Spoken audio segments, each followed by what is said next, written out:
Muito boa tarde a todos. Nós temos assistido nos últimos tempos a um agravamento do discurso, a uma maior agressividade no discurso de Dmitry Medvedev, o ex-presidente russo, que foi também primeiro-ministro e que acabou por cair durante muito tempo, sobretudo desde 2018, quando promoveu o aumento da idade da reforma e sempre teve uma imagem extremamente negativa. Tendo a alcunha de American Boy, não só pela situação em que que ficou imortalizada de comer um hambúrguer com Barack Obama nos Estados Unidos, como também por um vídeo em que ele dança a música American Boy com um deleite especial e dança de uma forma muito curiosa e muito invulgar. Ora bem, Dmitry Medvedev, as pessoas subitamente passaram a ouvir falar nele. Ele sempre foi, mesmo como presidente, como primeiro-ministro, como político, foi extremamente discreto. Nunca conseguiu reunir apoio suficiente por parte do seu eleitorado, por parte do eleitorado.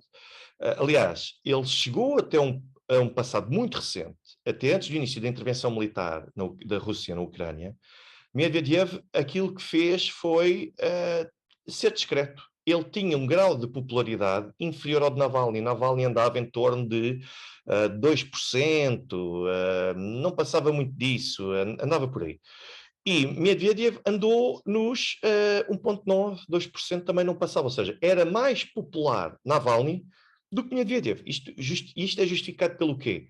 Exatamente pelo tipo de personalidade que ele tinha, pelo facto de ser visto como menos contundente do que Putin, não tinha tanta não transparecia para o exterior a capacidade de liderança de Putin, era alguém muito mais que transparecia mais as suas emoções, ao contrário de Putin. Era alguém que nunca tinha assumido concretamente uma posição sobre assuntos específicos da política nacional e que depois teve a impopular medida de aumentar a idade da reforma na Rússia.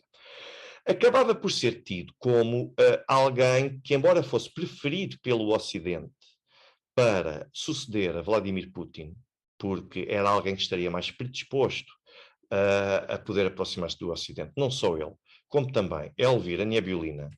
E eu sei, através de fontes seguras, fontes concretas, com muito bons acessos, que tanto Medvedev como Nabiullina foram assediados e houve uma campanha de aproximação do Ocidente, sobretudo de alas políticas e diplomáticas, a ambos, para que estes entrassem em ruptura com Vladimir Putin, fragilizassem o poder à frente do Kremlin neste momento e pudessem congregar à sua volta um conjunto de outros quadros importantes que lhes permitisse afastar e destituir Vladimir Putin. E isso acabou por nunca acontecer. O motivo não vos sei dizer. Há vários motivos possíveis, desde logo a impossibilidade de concretizar um plano destes, porque correriam o risco de ficar isolados, a falta de disposição de ambos também para poderem avançar com um plano desta natureza, e a liderança, a fidelidade, a lealdade que poderiam ter a Vladimir Putin e a atual liderança do Kremlin, ou qualquer outra razão. O que é certo é que eu sei que houve essa aproximação, houve uma tentativa de seduzir tanto Elvira Nabiullina como Dmitry Medvedev para poderem afastar-se e enfraquecer e reunir pessoas à sua volta que fossem capazes de deixar Putin isolado e poderem passar a tomar uma posição diferente, quer relativamente à situação na Ucrânia, quer também relativamente ao Ocidente, à NATO, aos Estados Unidos e à União Europeia. Isso nunca aconteceu. E, ao fim de algumas semanas, depois de terem surgido estas notícias, nós começámos a encontrar um Dmitry Medvedev muito mais agressivo. Os discursos dele vão surgindo cada vez mais agressivos para com o Ocidente, para com a situação na Ucrânia. Nós tivemos há pouco tempo a dizer, não sei se a Ucrânia daqui a 2 anos ainda existe. Aquela história do mata-os a todos, que não era dirigida à Ucrânia, mas era dirigida aos ocidentais, que na ótica de Medvedev, querem vê-lo, querem ver a Rússia a afundar. Portanto, isto, apesar de ser dirigido a um público concreto que coloca em causa aquilo que ele percepciona como ameaça à existência da Rússia, a verdade é que continua a ter um teor extremamente agressivo face àquilo que se conhece. E temos tido várias intervenções de Medvedev que vão ao encontro um pouco disto. Ou seja, desde pelo menos de março até cá, nós temos visto que Medvedev tem agravado o seu discurso, tem tornado o seu discurso muito mais... mostra claramente a personalidade e um traço característico que o torna quase como inviável para poder negociar com o Ocidente e aproxima-o da ala dura do Kremlin. O que é que isto basicamente quer dizer? Isto quer dizer que no momento em que se discute possíveis sucessões a Vladimir Putin, não para acontecer no imediato, mas quando Vladimir Putin tiver de sair ou tiver de abandonar o poder, por qualquer razão, seja ela qual for, aqueles candidatos que nós nos lembramos à partida, bom, do ponto de vista constitucional, quem sucede imediatamente a Vladimir Putin, se for neste momento, do ponto de vista da Constituição, será o atual primeiro-ministro Mikhail Mishustin. Porquê? Porque é o número 2 do país, é o número 2 do Estado e é ele que assegura interinamente o cargo de presidente da Federação Russa. Depois tem que convocar eleições, tem de ser realizadas eleições. A questão é, quem é que poderia avançar como candidato patrocinado pela Rússia Unida num contexto de eleições em que Vladimir Putin estaria excluído? Ora bem, como eu já vos referi no vídeo anterior, sim, Sergei Lavrov é sempre um eterno candidato, mas não sei se teria capacidade ou força neste momento para poder assumir essa missão. Tínhamos também Sergei Shoigu, Ministro da Defesa, ao qual eu volto a insistir, acho que faltam algumas capacidades, algumas virtudes e conhecimento, experiência e visão num conjunto de áreas, além da defesa, mas é uma possibilidade realista.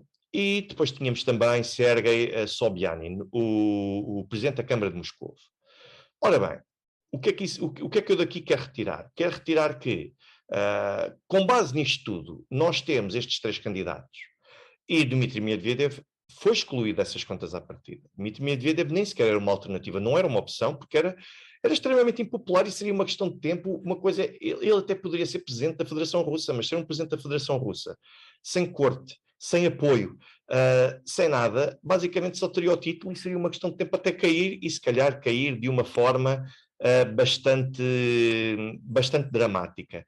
E agora nós temos aqui uma situação, que é, nós temos de perceber o que é que tem acontecido desde o início do ano passado. Nós vemos aqui, eu vou partilhar convosco a FCIOM, os dados da FCIOM, que vão medindo quase diariamente o grau de popularidade dos... não a FCIOM, a Lavada é que faz isso, mas o FCIOM vai fazendo isto com alguma periodicidade, vai medindo o grau de popularidade dos líderes políticos. E aquilo que nós vemos aqui, julgo que já estão a ver, portanto, a FCIOM, eu já sei que há muita gente, sobretudo alguns comentadores e analistas, que vão dizer a FCIOM é patrocinada pelo Estado russo, logo não tem validade. Bom, isso não é verdade. A metodologia que é utilizada pela FCIOM é reconhecida internacionalmente, incluindo pelo Ocidente, como sendo uma entidade, as únicas 2 entidades russas confiáveis pelo Ocidente, em termos de sondagens, são a FCIOM e o Levada Center. O FCIOM, inclusivamente, está referenciado até pelo Washington Post sucessivas vezes, dizendo que é um dos centros de excelência de sondagens. Portanto, não venham cá dizer que é patrocinado, logo é tudo martelado. Apresentem provas concretas disso. Apresentem. E não vale as teorias da conspiração, de que, mas as pessoas têm medo de manifestar. Isso não existe. Pelo menos até existir uma prova concreta disso. Ora bem, vamos ver o que é que a FCIOM mostra. Aqui é o grau de confiança, já não é popularidade, isto é o grau de confiança nos políticos. Reparem que nós temos aqui vários, temos Putin, temos Mishustin, Medvedev, Zyuganov, Mironov, Slutsky e também Neshayev. E nós vemos aqui vários. Desde logo, reparem onde é que se encontrava Medvedev em 12 de dezembro de 2021. Tinha uma taxa de aprovação de 22%. Portanto, estamos a falar aqui de um 22,4%. É bastante tímido, sobretudo quando nós olhamos, vejam onde é que Putin estava, 63,6%, e vejam até onde é que estava o primeiro-ministro Mishustin. Portanto, só Mishustin tinha mais do dobro da taxa de apoio popular. E agora reparem como as coisas ao longo do tempo foram progredindo, até que, neste momento, Medvedev já se encontra com 35,6%, ou seja, é mais de 50% do total da taxa de aprovação que tinha tido até ao momento, até cerca de 6 meses antes ou menos, ou 5 meses antes. E reparem que isso começou a aumentar exponencialmente. Reparem que a partir de 25 de fevereiro, a tendência é para se manter sempre, sempre, sempre acima dos 30%. Portanto, vejam que de 22% passa para 25% e depois logo a seguir passa para 31%. E a partir daqui já não saiu mais desse lugar. Portanto, continua a estar aqui favorável. Tem estado em crescente, claro, com algumas oscilações, mas tem estado em crescente. E agora reparem, por exemplo, Putin passou de 63% para 81,3%, anda por aqui, estamos a falar de quase 20% de aumento, ainda assim não chega a ser mais 20 pontos percentuais, ainda assim não o grau de crescimento e também do primeiro-ministro Mishustin não é proporcional àquele que Medvedev tem. Isto é sinal do quê? É sinal de que este tipo de discurso agressivo, e que, a meu ver, vai ser uma tendência que se vai repetir nos próximos tempos e vai continuar neste sentido, parece-me a mim que será uma tendência que tem um propósito. É Medvedev assumir-se e afirmar-se como líder político e que é apoiado pela população russa. O canal Telegram de Medvedev é muito seguido, tem cada vez mais seguidores. Medvedev é muitas vezes a tendência principal nas redes sociais, incluindo no Twitter. E isso significa que está a ser falado. Claro, nem sempre pelas melhores razões, é certo, mas há muita gente que já começa a rever-se e que já começa a citar aquilo que Medvedev disse. E isto é um primeiro passo, é um grande primeiro passo para a sua afirmação e para que Medvedev possa surgir e emergir como candidato à sucessão privilegiado relativamente a Putin. Portanto, se isto continuar neste caminho e se Medvedev voltar a conseguir a ter níveis de popularidade que o tornem, eventualmente, na segunda figura política que merece maior confiança por parte da população russa, eu não tenho qualquer preconceito em admitir que aquele cenário de American Boy, aquele rótulo de American Boy, aquela visão e aquela imagem de um líder sem carisma, que podem ser completamente afastadas, podem ser ultrapassadas e podem ser vistas pelo eleitorado russo como sendo, agora neste momento, provas de capacidade de liderança política numa Rússia pós-Putin.